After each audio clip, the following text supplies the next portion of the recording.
Assalamu alaikum wa rahmatullahi wa barakatuhu. So, today we are back after Ramadan and the spring break, right? I hope everybody had a great Ramadan and a blessed Eid, alhamdulillah, inshallah. So, today's topic in Monday Moms Matters is take charge, leading your relationship with your children. Why did I pick this topic? The reason I picked this topic is there is a silent thought that many moms seem to be carrying with themselves, that is, that I'm failing. And when they think that they are failing as a parent, then they try to grab to whatever they can grab to. They are constantly seeking different courses. They are constantly seeking advice from this person, that person. They are constantly comparing themselves to others. They are being led by fear because when you constantly tell yourself that you are failing as a parent, then with time, it just becomes so overwhelming that you feel the need to get help. And now here's the thing, getting help is not wrong, rather, it's encouraged. But where do you seek help? How do you seek help? And what kind of help did you seek? All of those things matter, right? Not every help is actually helpful. So today I want to talk about how it's important for us to actually take the charge back. Say that, hey, listen, it's my relationship with my child. I know my child better than anybody else. I know the values with which I'm trying to raise my child better than anybody else. So while I am aware that I should seek help, before I do that, I'm going to do work on myself and I'm going to fix what I can. That is my own mindset around this subject. So, this entire session is really about taking your power back. And the core principle I want everybody to leave with is that you, the mom, are the leader of your relationship with your children. Your children exist in the relationship, but they are not the leaders. You are the leader. There are people around you who can support you, who can help you, but ultimately, you are the leader. Not the social media, not other parents, not outside opinions, maybe based on judgment or fear. And here I will say something that can be problematic for many, but I want you to hear it with patience. That is that even our spouse doesn't know our relationship with our child. Okay? Now, here it's very important to be careful and not create chaos in your marriage or disrespect or undermine your husband's point of view, but at the same time, establish that um, healthy boundary that this is my relationship with my child. I heard you, but this is how I do it. And it has to be done in a very tactful and with wisdom because, subhanAllah, I see sometimes that because the closest person to a woman is her husband, she turns and she asks him what he thinks. And sometimes, subhanAllah, brothers or even sisters are not raised on good thought process around parenting because, hey, many of us didn't get courses on that. Many of us just are trying to wing it. And in the winging it, a man might just say something and you took it and you ran with it and he went back to his work. He didn't even make too much of it. But that now is affecting your relationship with your child. So, again, with caution, I'm not saying dismiss what your spouse is saying. I'm just saying don't just take anything and run with it because it's your spouse. You still gotta be the one leading your relationship with your child. But if you constantly believe that, hey, I'm failing, then you are bound to not question any thoughts that are sent your way about your child or about your parenting. You are bound to give the whole power of influence to somebody else, whether it is your spouse, your parents, um, your friend, social media, or anybody, right? So it's important that we say that, hey, listen, I am the leader here. Allah chose me for this child, and Allah chose this child for me. And Allah does not make mistakes. Allah knew exactly what mother this child needed, and Allah knew what exactly child I needed. So Allah has brought us both together for a reason. Our pair is for a reason. And as the adult, as the mom, I am the leader and I'm going to take care of it. So, with that, I want to step into some practical steps. So, the core principle is what's the core principle? The core principle is you are the leader of your relationship with your child. That's the core principle I want everybody to leave today with. The practical steps I want you all to take is number one, recognize the negative whispers. Negative thoughts like, I'm not enough, other moms are doing better, I need someone else to fix this for me. And be very careful of the outside voices and pay attention whether they are bringing you more doubt or more clarity in the task you have been assigned by Allah, that is to raise this child, right? And when we talk about negative whispers, we also have to remember that shaitan is constantly, and this is something that I try to emphasize in my sessions because sometimes we forget that shaitan is our very clear and open enemy and he wants to destroy us, right? So he will do anything, everything in his capacity to destroy our relationships. Because for a child, how a child sees Islam, how a child feels about Allah, all of that really is affected by the parenting done by the parent, the relationship that the child has with the mother. So it's very important that we look at, hey, am I having all these negative thoughts about my child or myself or my parenting because shaitan is doing double duty? Like, pay attention to those things. And awareness is one of the things that I tell people that it starts your journey to healing. Awareness is what starts the change. Awareness is what starts the growth.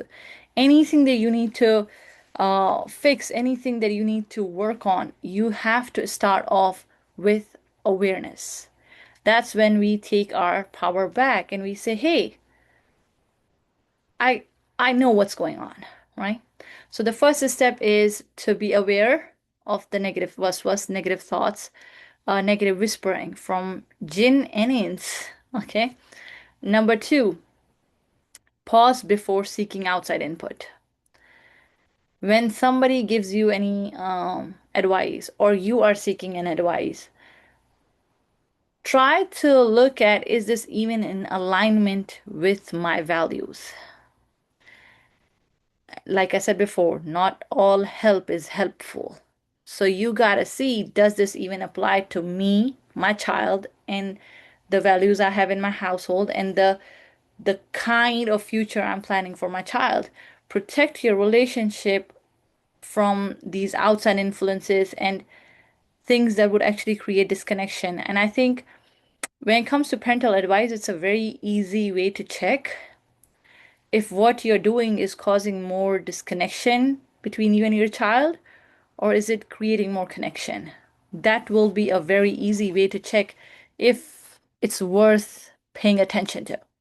So, the first one was pay attention to the negative whispers. The second one was pause before seeking outside input. And I like what I had. Not every voice deserves a seat in your parenting.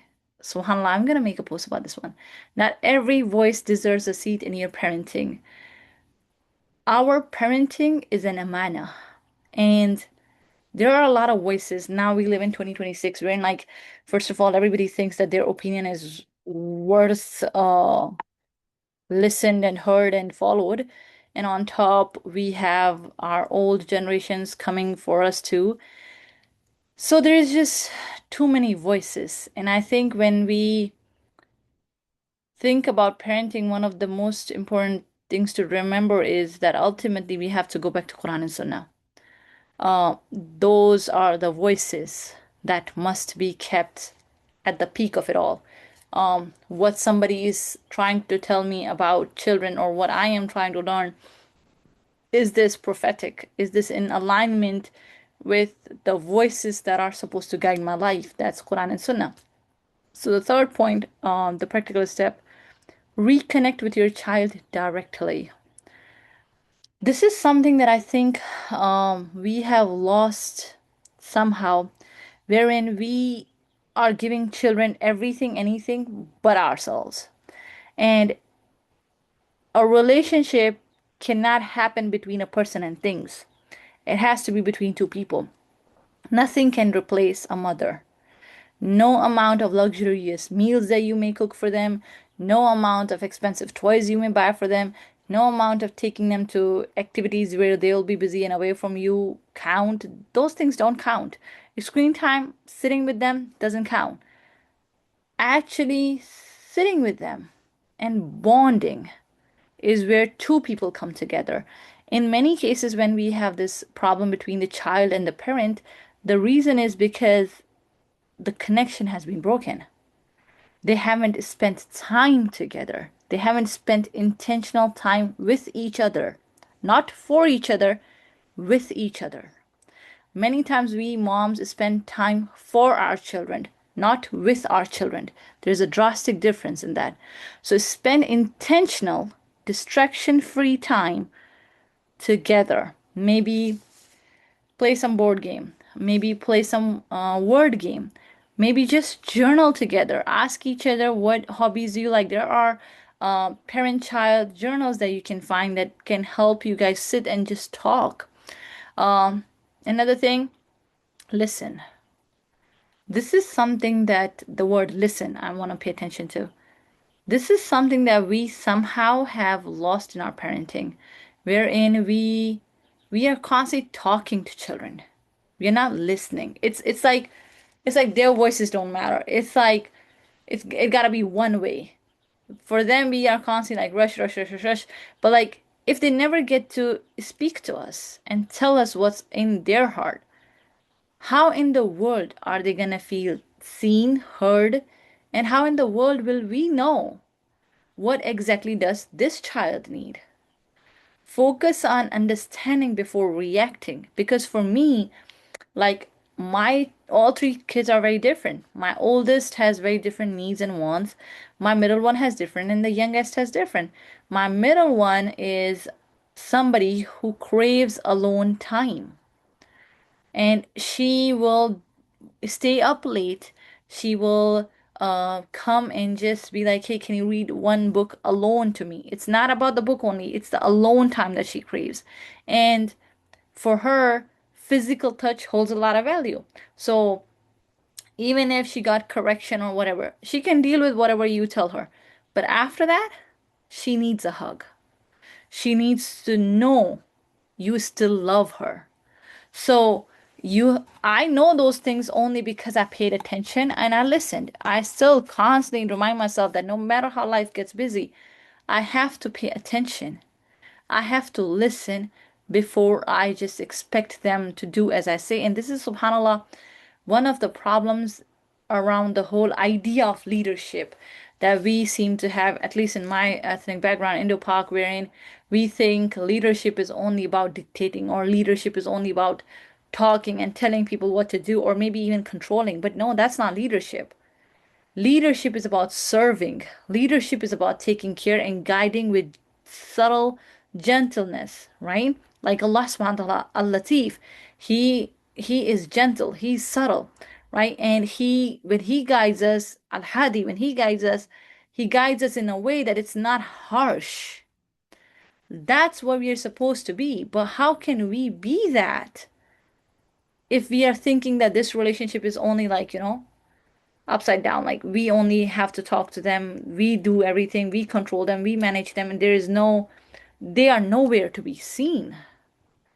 Subhanallah, like in many cases, I think many parents don't even know when was the last time they spent alone time with their child and just asked, what does this child like, without interrupting them or without saying we need to go somewhere. And there's something about which I also posted session with regards to ditching the rush culture. The constant rushing here and there has disconnected us.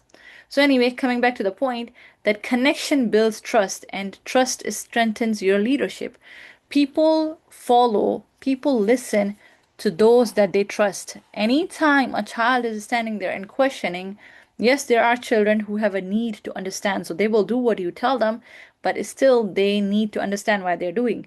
But at the same time, there are those kids who are questioning your authority because there is trust issue. And trust issue can only be solved truly through connection. So point number four that I want you all to take with regards to practical step is define your parenting values. I think this is something worth writing on.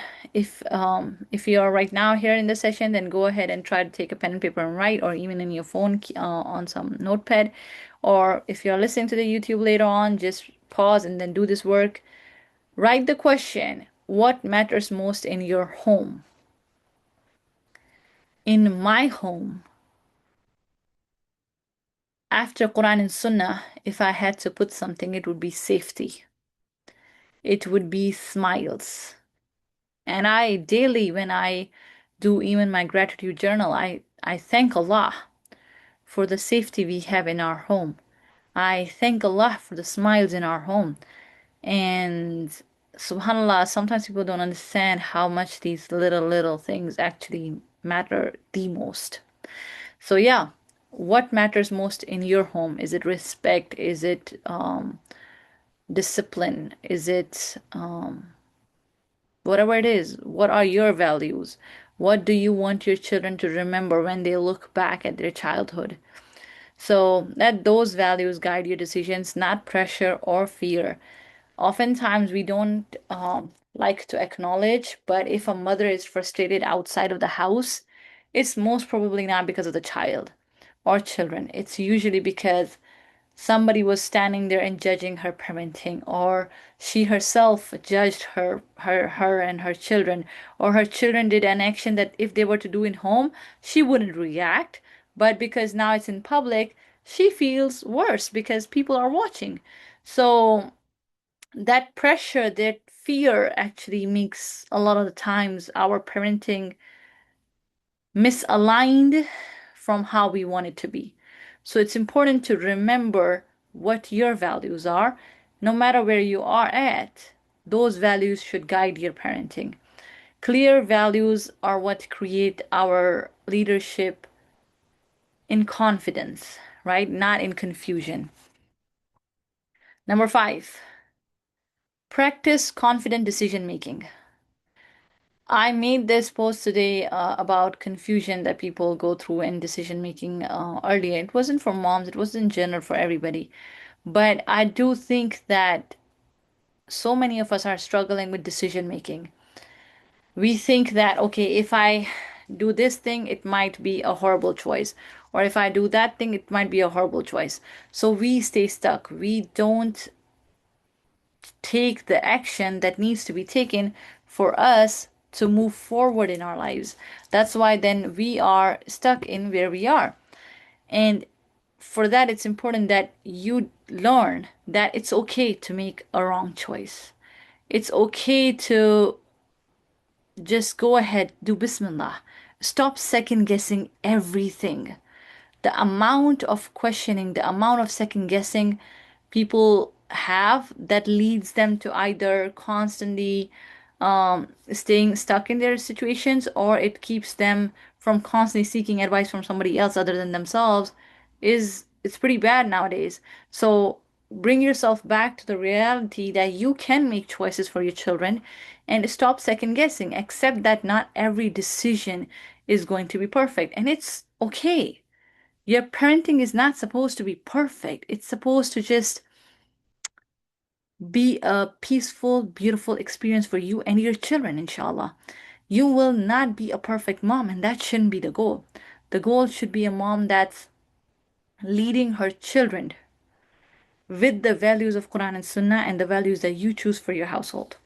So, confidence grows through action, not perfection. So, with all of these five steps that we had with practical steps, the mindset shift that's important right now, because in all my sessions, I try to talk about mindset shift because that's where the change really is, right? So, the mindset shift from I'm failing as a parent to I am learning and leading my leader relationship with my children. Again, I'm learning and leading. my relationship with my children. Another mindset shift, I need others to tell me what to do. Go from that to I seek guidance, but I make the final decision. Don't let anybody make you think that if you don't take their advice, then you are wrong as a parent. Ultimately, you know your child better. Nobody else does. The third mindset shift, something is wrong with me or my child. This is something that I've heard so much, subhanAllah, when moms think that maybe there is something wrong with them or their children, especially in the times where now people are constantly trying to put on labels on the kids, ADHD and all of those things. Instead of having that thought that something is wrong with me or my child, go to we are growing together and I'm guiding that growth. Because one another point that I want to mention here is sometimes we think that our children just grow and we are just there. No, we grow with them. I am not the same person I was 10 years ago before my daughter was born. I have been growing with her and I grow daily with her. There are some things that she teaches me. There are some things that I end up learning because I have to be with her. So be willing to grow with your child.